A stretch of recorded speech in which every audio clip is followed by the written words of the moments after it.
I'm Dean, I'm the dad. I'm Laura, I'm the mom. And I'm Krysta, and I'm the daughter. And together we are Family Plot.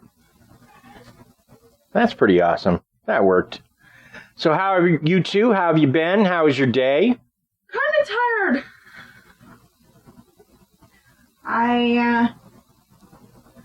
I wish there was more time in the day. You and me both. But you know what they say. You should be careful what you wish for. Wow, that was a smart way to get to this week's topic. That's right. That's what I was going for. Thank you very much. It's a smarter way than I had planned. Yes, we're going to be talking about the Jinn this week. Or the Genies, if you want to go American style. And Jinn can actually be spelled two ways, Jinn or Djinn. I always prefer the second, but apparently that's the Romanized version. I see. The actual Arabic is just Jinn. Now, before we get into that, and before we discuss it much, there's a couple things I wanted to get out. One, we are recording our appearance on Ignorance Was Bliss this Friday, and I believe she'll probably post that Saturday. So, in addition to this show, we will be on another show that comes out this week. So, if you're fans of this show, go to Ignorance Was Bliss and follow us there. Because you have to be fans of that show as well, because she is like another awesome mom. She is another awesome mom. And before we start off, I would like to thank one of my teachers, my ELA teacher. I'm not going to name names here, but she actually listened to our podcast yesterday. Oh, my. Yeah. What'd she say? She said she really liked it, and she thought she'd listen to it again. Well, I encourage that. Also, want to make sure you share us with your friends. You know, that's the best way to get word about us out there. If you enjoy what we do, share it with other people you think will as well. And your social media? What about my social? Oh, yes, you can share us on social media. Absolutely share us on social media. Yes, absolutely. I was confused there for a second. I am sorry. Well, you know, we don't want to pigeonhole it. Exactly. Throw us out there. Exactly. Into the mix. We're brave. We can take it. Anything that you can do would probably help. Also, should be noted that next week's show will be our Halloween story show. So if you have a spooky experience or a scary story you'd like to share with us, why you can send that to us at familyplotpodcast@gmail.com. Yeah. You can reach out to us on social media. Just we'll happily take your stories. Sure, absolutely, because we're a little light right now. So if you don't send us your stories, we might have to come up with some of our own.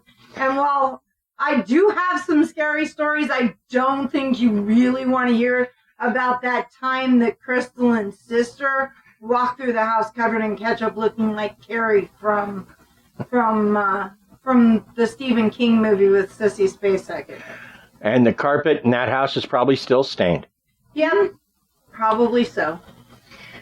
Any story that is spooky or scary in any sort of way, we'll do for that podcast episode, as now we all will be doing some, at least one. Now, yeah, we will also throw in some traditional stories, mostly fictional, that we'll look up on our own. But if you have specific scary stories you'd like to share, we're happy to hear them. Absolutely. So, with that out of the way, let's get into this week's episode. Born in the past, creatures whose origin lies in smokeless flame. Modern legends tell of them granting wishes, and they are still feared by the people who dwell in the deserts. Adapted into Muslim ideology, they are said to be as powerful as angels, and in some stories, they are tricksters looking for humans they can swindle, or worse. So today, we examine the origins of something that Disney says is a being of phenomenal cosmic power trapped in an itty-bitty living space. Today, we discuss the folklore, or is it the truth, of the Jinn. Excellent. I try to channel my inner forest when I can. You do. Oh, hey, now we have to give a shout out to Astonishing Legends. Astonishing Legends for in earnest noticing our little show, and we are so appreciative Yes. of that discussion. It makes us feel like we're doing something right. Yes, it does. It makes me feel very special. Super special. And when you have one of your idols who really, they've become a force to reckon with in the podcasting world. Anyone who's ever heard a podcast, most of them know about Astonishing Legends because they are so awesome. And to have them still be humble and down to earth enough to reach out to us and have a conversation with us and actually, give us some props on Twitter. You guys rock. We really, really, if we weren't fans before, we certainly would be now. But of course, we all have been fans, and we even have the coffee cup. So. Yes. Yes. And I have a you have a pint glass. That's right. Got it for my birthday, I believe, a couple of years ago. Yes, you did. It's a blanket Fortiana. I love the blanket Fortiana, absolutely. So, all right. Now, before we get into our deep discussion on the Jinn, I think Krysta has some weird facts to share with us. And what are your weird facts about today, Krysta? The color blue. Wait. You have five weird facts about the color blue? Actually, yes. Today's 5 weird facts are about the color blue, but because I could not do all of them. The amount that was there before was 24. There are 24 facts about the color blue. Yes, ma'am. But it's a primary color, Crystalline. Primary colors can surprise you. So can secondary colors. Okay. All right. Well, I'm gonna quit giving you a hard time. Oh, mistress of the facts, please share with us Crystalline's 5 weird facts. Oh, sorry. We need more applause.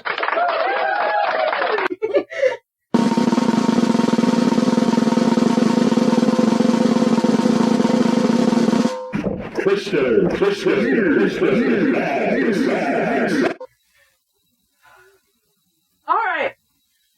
So, today's weird facts are from the site, thefactsite.com. So please make sure to look at the site yourself. As we just said, there were 24 interesting facts, and I could only get through 5 of them. Awesome. Okay. Fact 1. Shoot, Newt, you're fading, as my dad used to say. Number 1. Studies show weightlifters are able to handle heavier weights in blue gyms. Really? Yes. Okay. That's cool. That's really cool. Interesting. Fact 2. Fact number 2. In ancient Rome, blue was worn by the public servants, which marked the beginning of the idea for today's police uniforms. Well, how about that? That, well, for a society that mostly wore white, yeah. Blue stands out. Amazing. What else you got for us? Fact number 3. In factories, blue often marks equipment to be repaired. I didn't know that. Never heard that. I have never heard that either. That's awesome. Fact number 4. A survey has shown blue to be the best-selling color in women's sweaters because women think men like it. Now, this was supposed to be fact number 5, but we're going to put it with this one because it's similar. It is the most preferred color by men. So, women may be onto something with that, buying blue sweaters, because men do actually tend to prefer blue. All right. Yes, ma'am. So I prefer black, but, yeah, that's me. Yeah. Well, you like blue too, though. I like blue, but, there's black, there's red. Blue is somewhere down the list. I see. Fact number 5. All right, here we go. We made it to fact number 5. Blue was traditionally associated with pain in China. Okay. I don't get it, but I believe it. Sure. In some ways, the Chinese culture is completely alien. And in some ways, they're super understandable. It's the oddest mix, and I love it. Because we have fans in China. We have people that listen to this show religiously in China. I don't know who they are, but they seem to like us. Well, I'm good with that. I like being liked by people in China. And today's stuff was written by Luke Ward. Lukewarm? Thank you, Luke Ward. Luke Ward on thefactsite.com. Oh, Luke Ward. Okay, I thought you said lukewarm, and I was like, that sounds like a made-up name.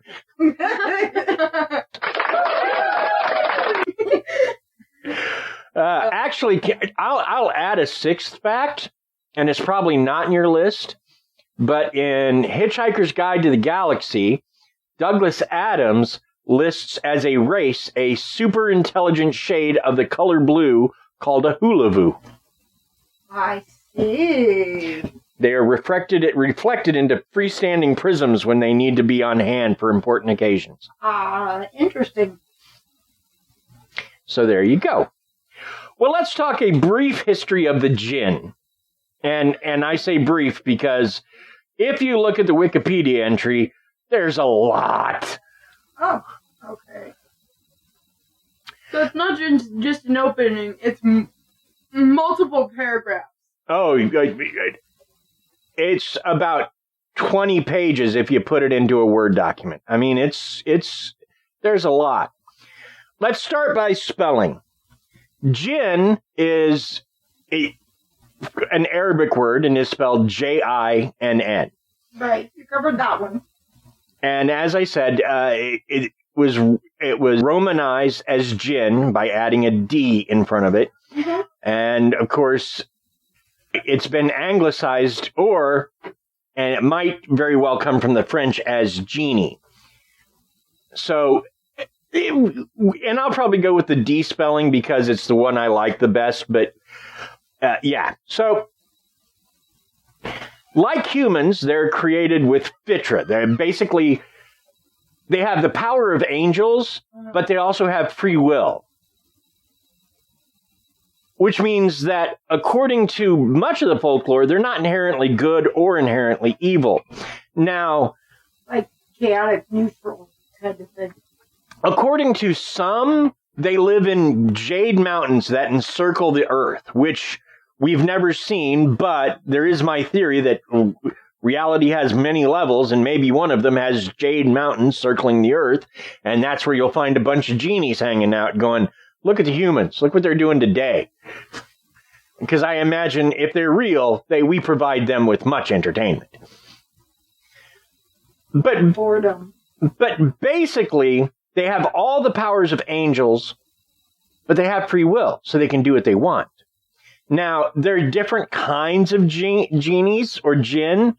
For example, there's the Ifrit, and the Ifrit are said by some to be the most powerful. And according to D&D, the Ifrit actually live in brass cities on a sea of fire in another world. Gotcha. And they're not bound by earthly laws, at least not a lot of them. And in fact,